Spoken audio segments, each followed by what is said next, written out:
मैं हूँ नेहा सक्सेना और स्वागत है आपका मेरे channel home science knowledge by Neha Saxena में। आज की क्लास में हम बेसिकली चर्चा करेंगे बहुत ही इम्पोर्टेंट से टॉपिक बचत के बारे में, बजट के बारे में और विनियोग के बारे में।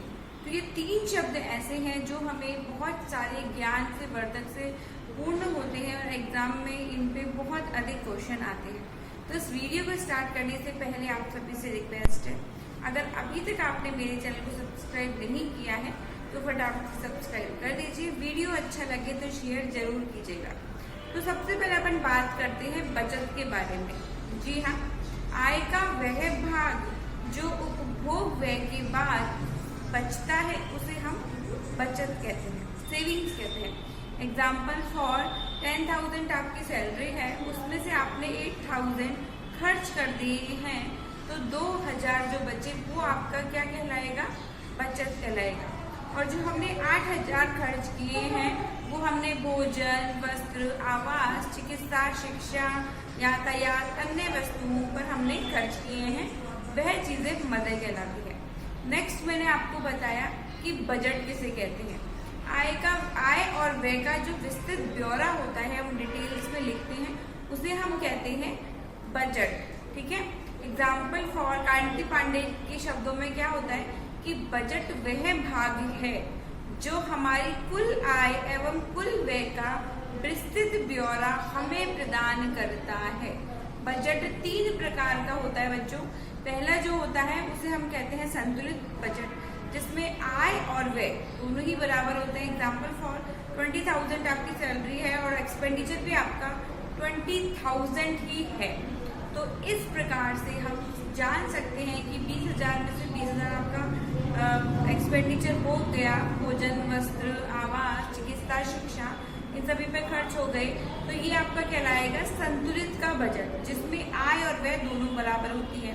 नेक्स्ट अपन बात करते हैं बचत का बजट, जिसे हम आदर्श बजट भी कहते हैं।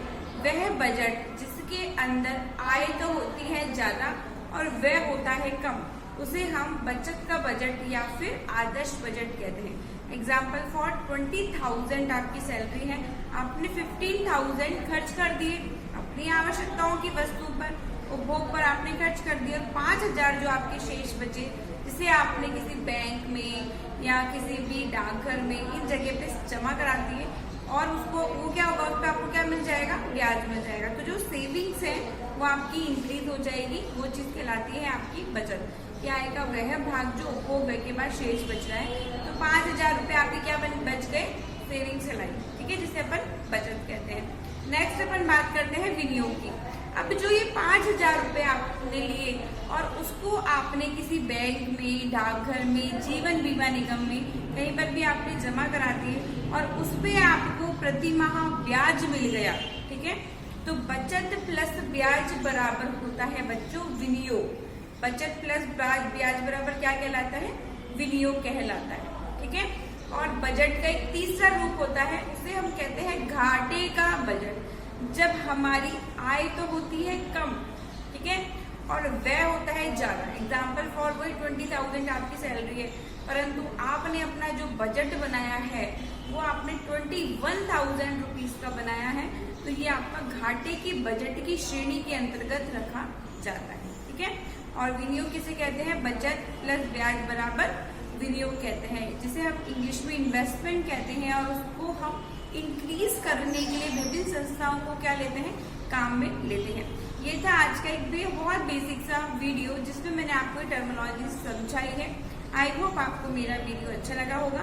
अगर अभी तक आपने मेरे चैनल को सब्सक्राइब नहीं किया तो फटाफट से सब्सक्राइब कर दीजिए। Thank you.